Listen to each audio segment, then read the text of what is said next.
Annyeonghaseyo, selamat datang di channel You Oi. Monggo di subscribe, like, and comment. Dan jangan lupa aktifkan loncengnya agar tak ketinggalan updatean terbaru dari gua. Gua pribadi dengan sebesar-besarnya sangat berterima kasih dan mendoakan kalian semua yang mensupport channel ini agar bisa menuju 1000 subscriber. Gua semangat, kalian pun puas. Kamsahamnida. Video kali ini gua akan melanjutkan dari video sebelumnya, yaitu komik manhwa Poison Eating Healer. Sebelumnya mohon maaf ya yang menunggu nih kelanjutan video ketunda lama bet. Dan makasih juga yang udah setia nunggu. Gua jujur-jujuran aja ya, untuk persoalannya gua masih bingung soal manajemen waktu. Banyak bet waktu tidak sehat hanya masalah real life tentunya. Gua akan belajar lagi soal manajemen waktu. Oke dah, next. BTW episode kali ini spesial ya untuk kalian. Komik ini terakhir kali gue review adalah di saat Cheon Hae-sun telah berada di Gunung Cheongyesan. Dirinya melihat kotak telepon, lalu masuk dan terjatuh ke dalam ruangan misterius yang secara kebetulan bertemu dengan Dr. Jin, sang dokter jenius yang mengidap penyakit paranoia. Dengan pengalaman dan pengetahuan yang dimiliki Dr. Jin akan melatih Cheon Hae-sun untuk menjadi lebih kuat.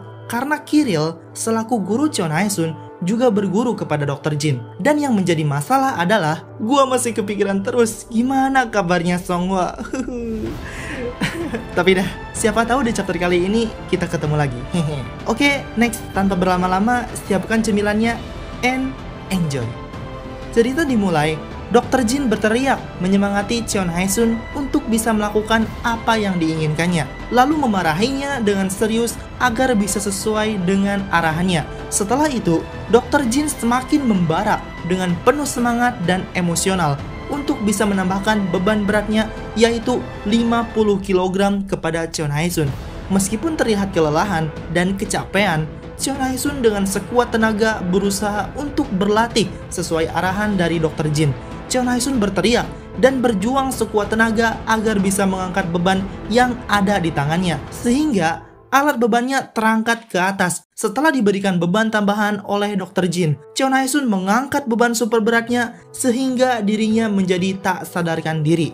Latihan tersebut terus-menerus diulang-ulang sampai 7 hari lamanya. Setelah latihan 7 hari lamanya, tanpa disadari Cheon Hae-sun mengalami perubahan signifikan baik dalam tubuhnya ataupun di dalam pemikiran dan mentalnya.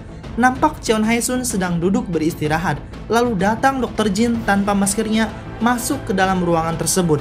Cheon Hae-sun terkejut karena tak menyangka bahwa wajah asli yang ditutupi tidak sesuai seperti ekspektasinya, yang dikira seperti orang lain atau seperti orang asing. Dr. Jin pun beristirahat dengan segelas air hangat mengobrol dengan Cheon Hae-sun yang sedang beristirahat untuk memberitahunya akan jadwal latihannya, yaitu menambahkan waktu jam latihannya. Sementara itu, di kediaman Cheon Hae-sun, nampak kakaknya yaitu Songhwa sedang cemas dan panik mengkhawatirkan adiknya. Karena setelah dirinya bangun, dirinya tidak melihat sosok adiknya. Sampai berhari-hari lamanya tidak ada kabar dari Cheon Hae-sun. Dan terlihat Songhwa memancarkan aura posesif brother kompleksnya. Mengomel di telepon, memarahi Cheon Hae-sun. Akhirnya ketemu juga, meskipun tidak sesuai ekspektasi, tapi gak apa-apa dah.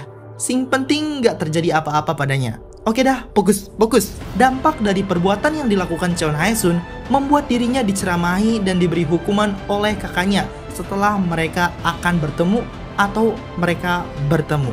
Kembali di pelatihan Cheongyesan. Di rumah Dr. Jin memeriksa dengan detail di seluruh tubuh Cheon Hae-sun dan memberikan sebuah benda kepadanya, yaitu benda berbentuk kubus. Benda tersebut adalah alat peningkatan pemberian dari Kiril dari sebuah benda yang mengandung 3 unsur, yaitu alat-alat yang ada di dalamnya. Mereka mengobrol terkait pembuatan benda tersebut, yang diduga alat tersebut dibuat dalam waktu 3 hari oleh Dr. Jin. Setelah mengobrol, Cheon Hae-sun kembali ke dalam ruangannya, begitu pula Dr. Jin. Cheon Hae-sun masuk ke kamar mandi untuk membersihkan tubuhnya dan menyegarkannya kembali dari latihan yang melelahkannya. Sekilas Cheon Hae-sun nampak akan menyerah dalam prosesnya. Setelah selesai mandi, Cheon Hae-sun pun bercermin. Dirinya menyadari bahwa ada perubahan yang dialaminya. Di saat bersamaan, datang Dr. Jin menepuk tangannya memuji Cheon Hae-sun. Dr. Jin kaget dan mengobrol dengan Cheon Hae-sun bahwa Cheon Hae-sun sebelum perubahan memang sudah terlihat tampan. Tetapi setelah melalui perubahan terlihat lebih tampan lagi. Bahkan tubuh dari Cheon Hae-sun sudah six-pack dan berotot. Cheon Hae-sun sendiri juga kaget, tetapi dirinya menolak bahwa dirinya tampan. Karena dari awal, Cheon Hae-sun sudah tersugesti bahwa dirinya terdistorsi negatif akan penyakitnya. Beberapa waktu kemudian, latihan selanjutnya dilakukan, yaitu latihan meditasi untuk melatih kefokusan mengendalikan aura di dalam tubuh Cheon Hae-sun. Dr. Jin ngobrol dengan Cheon Hae-sun sambil dirinya memakan makanan kaleng. Cheon Hae-sun yang mengobrol dengan Dr. Jin berlatih duduk di tempat pemindaian dan mengeluarkan aura miliknya. Cheon Hae-sun membahas tentang Dr. Jin itu sendiri. Dirinya penasaran bahwa apakah Dr. Jin tidak merasa bosan? Karena dirinya sudah lama sendirian berada di tempat seperti ini, di bawah tanah di Gunung Cheongryusan, dan selalu memakan makanan kaleng yang tersimpan banyak di penyimpanannya. Dr. Jin menjawab bahwa dirinya tidak pernah merasa bosan karena dirinya tidak sendiri. Lalu Dr. Jin menunjuk ke bahu Cheon Hae-sun. Cheon Hae-sun melihat bahunya dan dirinya kaget. Secara tiba-tiba muncul hewan menyerupai mitologi naga muncul di bahunya. Dr. Jin menjelaskan bahwa dirinya tidak sendiri karena ditemani oleh hewan yang ada di bahu Cheon Hae-sun bernama Fury. Karena hewan tersebut memiliki keunikan tersendiri, yaitu hewan yang beracun tetapi aman bagi manusia. Dan yang mengejutkannya lagi, hewan tersebut bisa menyerap racun dari majikannya. Dan tanpa disadari oleh Cheon Hae-sun, diberitahu oleh Dr. Jin, hewan tersebut sudah menempel di bahu Cheon Hae-sun selama 2 hari. Dan itu cukup membuktikan bahwa perkataan dari Dr. Jin itu benar. Tak hanya itu, hewan tersebut mempunyai kemampuan lain, yaitu bisa menghilang atau berkamuflase dengan sekitarnya. Oleh karena itu, karena kemampuan inilah hewan bernama Fury ini tidak dapat dilihat oleh Cheon Hae-sun. Cheon Hae-sun menganggap bahwa kemampuan yang dimiliki hewan tersebut adalah salah satu kemampuan yang langka, bahkan jarang dimiliki oleh penyandang kelas esper sekalipun. Cheon Hae-sun menganggap bahwa hewan bernama Fury ini bagaimana bisa dirinya mendapatkan kemampuan yang dibilang cukup langka ini. Selagi Cheon Hae-sun diam-diam beristirahat, Dr. Jin menyadari dan berkata bahwa memang sangat bagus jika mendengarkan perkataan Dr. Jin, tetapi setidaknya meskipun sedang mendengarkannya, latihan tetap latihan, dan menyuruh Cheon Hae-sun untuk bangun dari rebahannya dan terus latihan. Cheon Hae-sun pun hanya menuruti perintahnya meskipun dirinya sangat lelah dan ingin lebih beristirahat lagi. Sementara itu, di tempat yang berbeda di perusahaan Will Glory, tepatnya di gedung markas Glory, terjadi perbincangan antara wali kota Go Gun-i dan sekretarisnya. Dengan membawa perangkat lunak yaitu iPad, sekretarisnya melaporkan tentang situasi yang terjadi di dungeon, yaitu keadaan keuangan dari tim 1 dan tim 2 yang pendapatan panen buruannya lebih sedikit dibandingkan bulan lalu, sekitar 10%. Dan di tim 3 terjadi fenomena yang janggal di dungeon. Lalu sekretarisnya berupaya untuk mencari solusi agar bisa menekan media massa untuk tetap diam setelah insiden yang terjadi di distrik Gaebang. Yang semakin lama, semakin terjadinya kekacauan. Wali kota Go Gun-i mendengarkan laporan dari sekretarisnya yang menyuruhnya untuk meningkatkan misi dari tim 1 dan 2 untuk memenuhi 30% persentase pendapatan. Dan untuk tim 3 diberikan tugas untuk mengecek fenomena tersebut dengan laporan yang diterima wali kota Go Gun-i tanpa adanya kendala, dan memastikan eksperimen yang dijalankan harus berjalan sesuai tanpa ada masalah. Wali kota Go Gun-i berhenti dan berbalik menghadap ke arah sekretarisnya. Dirinya meminta tolong dan menyinggung untuk mengatur keadaan dan situasi agar wali kota Go Gun-i tidak mendengar lagi kata Gaebang di telinganya. Wah, gue curiga nih sama watak wali kota ini nih. Sekretarisnya terdiam ketakutan dan wali kota Go Gun-i mengepal bahu sekretarisnya dengan keras agar menyingkirkan hal sepele yang mengganggunya. Ternyata dari sekian banyak orang, pimpinan itu sendiri sangat relate seperti seorang pemimpin pada umumnya ya. Gua kira beneran asli pemimpin yang baik, tetapi ternyata sebaliknya. Atau mungkin ambisius. Sekretarisnya menuruti permintaannya dan wali kota Go Gun-i dengan wajah tanpa dosa mengajak sekretarisnya untuk bekerja sama dalam waktu yang lama. Sekretarisnya hanya terdiam gemetaran. Lalu wali kota Gugun I menanyakan tentang keberadaan Maria kepada sekretarisnya. Wah, apakah ada karakter baru? Sekretarisnya kaget dan menjawab ketakutan dengan bicara gagap. Sekretarisnya berkata bahwa Maria mengunci dan mengurung dirinya sendiri di rumah, atau lebih tepatnya di ruangan penyembuhan lagi. Wali kota Gugun I menyadari dan langsung menuju lokasi Maria berada. Sementara itu, di ruangan penyembuhan, wah, emang bener nih karakter baru lagi kah ini? Belum deh cuy. Rambut pirang. Maria memohon dan meminta pengampunan kepada Tuhannya dengan berkata, maafkan hamba, maafkan hamba, maafkan hamba berkali-kali, dengan menyakiti tubuhnya sendiri sehingga terluka dan berdarah. Diketahui Maria adalah salah satu subjek rahasia dari perusahaan Guild Glory yang keberadaannya masih disembunyikan untuk melakukan self-harming di ruangan yang disediakan sekaligus dirahasiakan oleh Guild Glory itu sendiri. Self-harming adalah perilaku yang disengaja dilakukan seseorang terhadap dirinya sendiri dengan tujuan untuk menciptakan rasa sakit atau melukai diri secara fisik. Meskipun tindakan ini dapat memberikan rasa lega atau pengendalian sementara atas masalah emosional, namun dalam jangka panjang dapat menimbulkan kerusakan yang fatal. Ya, seperti itulah arti dari self-harming, yang mana seseorang yang masuk ke dalam ruangan tersebut mengalami rasa bersalah karena merasa tidak bisa melindungi untuk dilampiaskan ke tubuhnya sendiri. Maksud melindungi adalah melindungi warga Gaibang yang tertimpa musibah. Wali kota Gugun I datang menghampiri Maria mengatakan bahwa kita selaku dari Guild Glory sudah melakukan yang terbaik dalam penyelamatan. Wali kota Gugun I merasa dirinya tidak pernah terbiasa melihat Maria yang melukai dirinya sendiri. Berapa kali pun dirinya melihatnya, dikarenakan Maria sudah melewati tingkatan self-harm yang jikalau posisi Maria diganti dengan orang lain, maka orang tersebut akan menjadi fatal atau mati. Dan kenapa demikian? Karena Maria adalah simbol Guild Glory yang kenyataannya Maria adalah penyembuh terbaik di dunia. Dapat dilihat dari luka yang dibuat oleh dirinya sendiri seketika sembuh dalam sekejap mata. Maria menangis dan menanyakan apakah benar kita sudah melakukan yang terbaik, yang kenyataannya banyak orang yang tidak bersalah mati dan merenggut jiwa, lebih dari 500 orang mati secara sia-sia.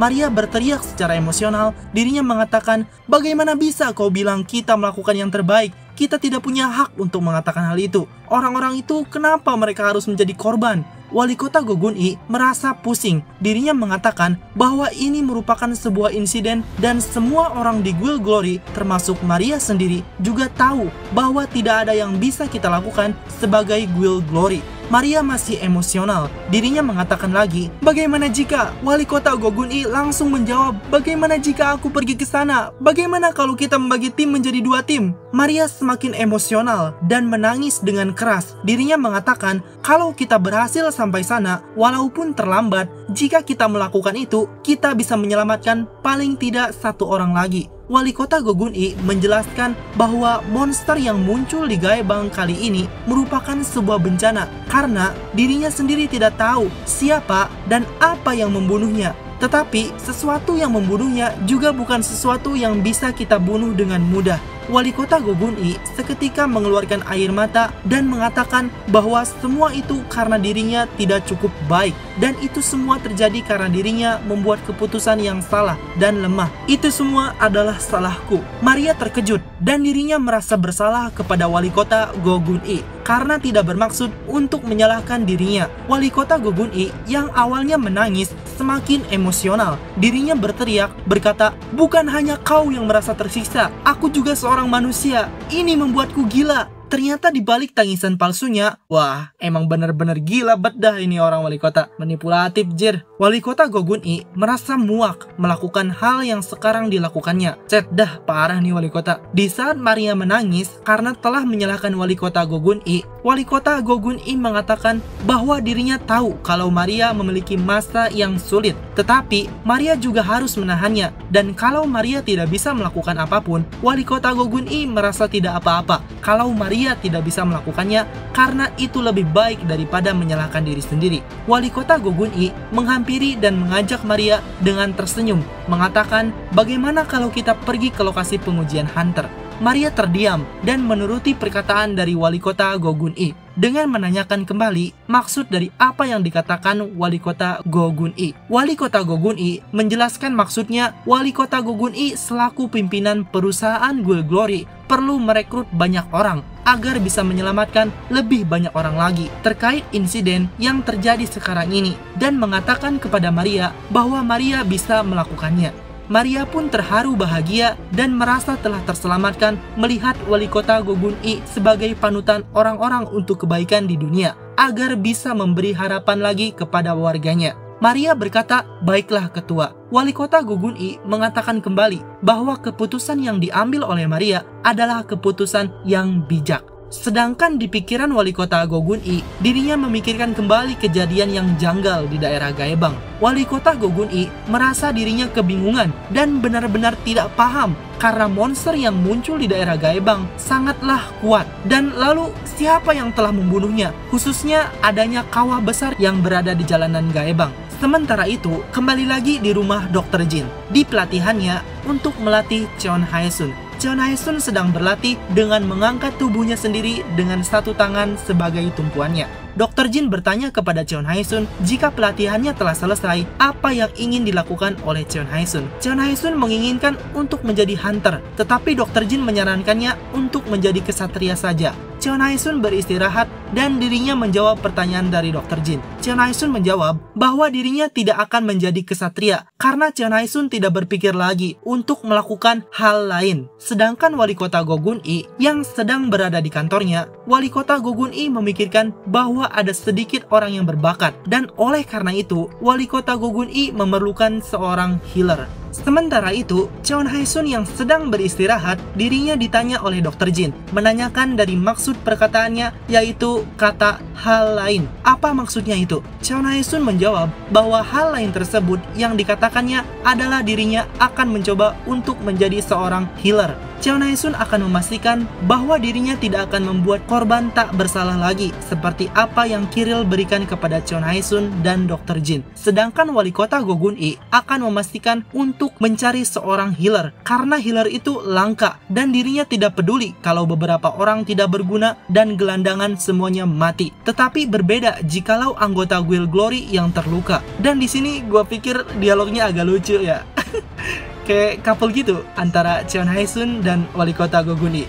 Mereka berkata, untuk sekarang satu hal yang pasti. Cheon Hae-sun berkata, aku akan mengambil ujian hunter. Sedangkan Wali Kota Go Gun-i mengatakan, aku harus pergi ke lokasi pengujian hunter. Cheon Hae-sun berpamitan dengan Dr. Jin dengan berjabatan tangan di antara mereka berdua. Dr. Jin mengatakan bahwa dirinya sudah terlalu dekat dan akrab dengan Cheon Hae-sun dalam waktu yang sesingkat ini. Cheon Hae-sun pun merasa demikian dan merasa bahwa dirinya sudah banyak merepotkan Dr. Jin selama pelatihannya. Cheon Hae-sun mengatakan bahwa dirinya akan sering-sering mampir ke tempat Dr. Jin dan memintanya untuk tidak khawatir, dan Dr. Jin harus selalu sehat, terutama pola makanannya harus teratur. Dr. Jin pun tersenyum bahagia mendengar bahwa Cheon Hae-sun peduli padanya dan akan mampir ke tempatnya. Dr. Jin mengatakan bahwa hewan peliharaannya yaitu yang bernama Fury, dan mulai sekarang Fury akan ikut dengan Cheon Hae-sun karena dirasa ini sudah waktunya yang dimana jika ada pertemuan di situ pasti ada perpisahan.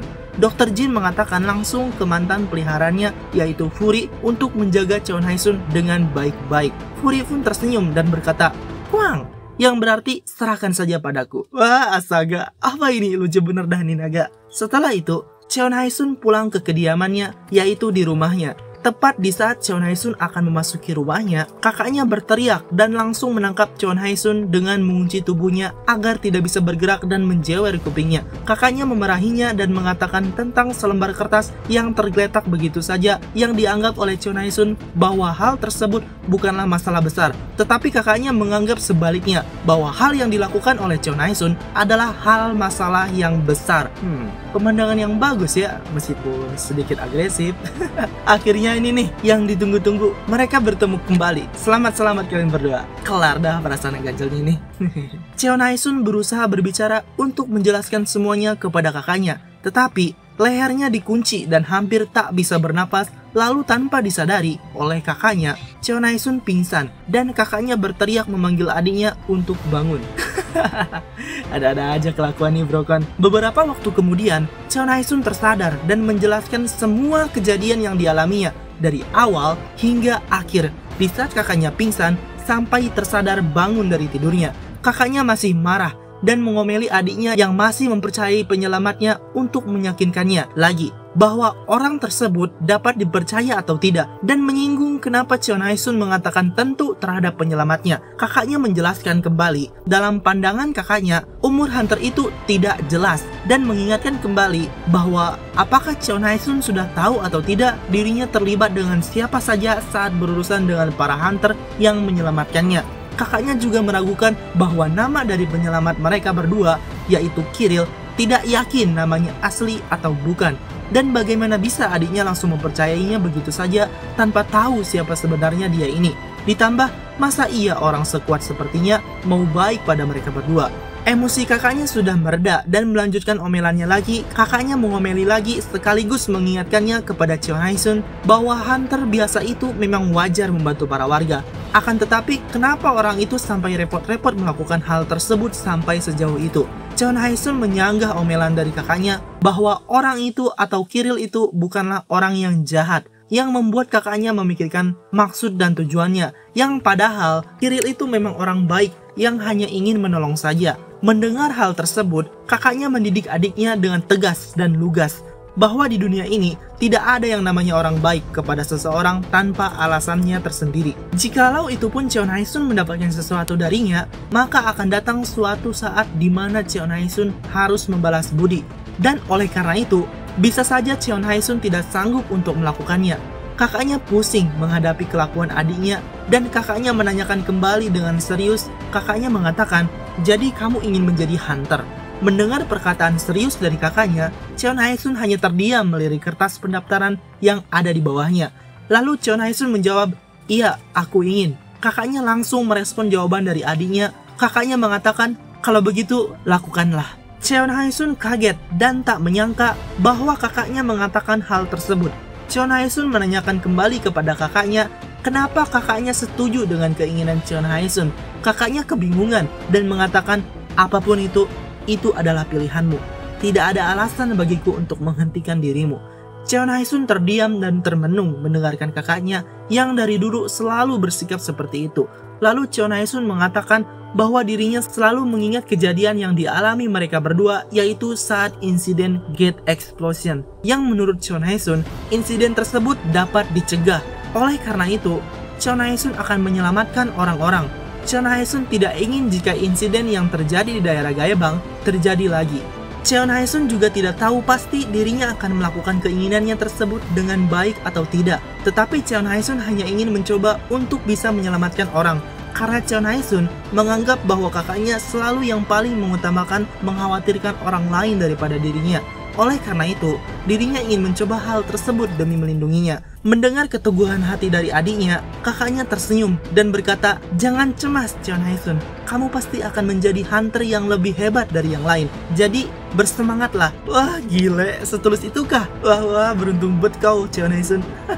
Cheon Hae-sun pun tersenyum. Dirinya menganggap bahwa kakaknya selalu yang paling percaya kepada dirinya lebih dari siapapun, dan merasa bahwa ini adalah sebuah kebetulan yang menakjubkan. Dua orang yang sama yang mempercayai Cheon Hae-sun dan mengatakan hal yang sama kepada dirinya. Cheon Hae-sun berkata, "Ya, aku akan berusaha yang terbaik." Beberapa waktu kemudian, Cheon Hae-sun melihat informasi dari teleponnya dan mengatakan kepada kakaknya bahwa ujian hunternya senilai 50 juta won. Kakaknya terkejut dan berubah pikiran. Kakaknya mengatakan bahwa bukanlah menjadi hunter itu berbahaya, dan menurut kakaknya, lebih baik Cheon Hae-sun bekerja di pabrik kecil saja. Cheon Hae-sun menjawab bahwa dirinya sudah mempunyai cara untuk menghasilkan uang.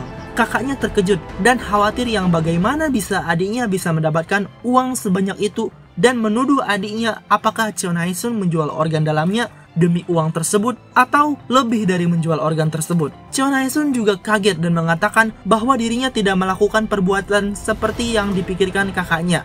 Setelah perbincangan serius diakhiri dengan perbincangan yang kocak, Cheon Hae-sun pergi ke daerah di mana Danjun muncul, di hutan, demi mencari uang untuk pendaftaran ujian hunternya. Itulah chapter ke-7 dan 8 dari komik manhwa Poison Eating Healer, yang dimana Cheon Hae-sun telah selesai menyelesaikan pelatihannya lalu berpisah dengan Dr. Jin, tetapi perpisahannya berbuah manis dengan mendapatkan peliharaan baru, yaitu seekor naga bernama Fury. Dan setelah sekian lama tidak bertemu, akhirnya kakak beradik ini bertemu kembali dengan maksud Cheon Hae-sun ingin menjadi hunter agar dirinya bisa melindungi orang termasuk kakaknya sendiri. Lalu misi sekarang adalah mencari uang ke dungeon untuk bisa mendaftarkan diri untuk mengikuti ujian hunter.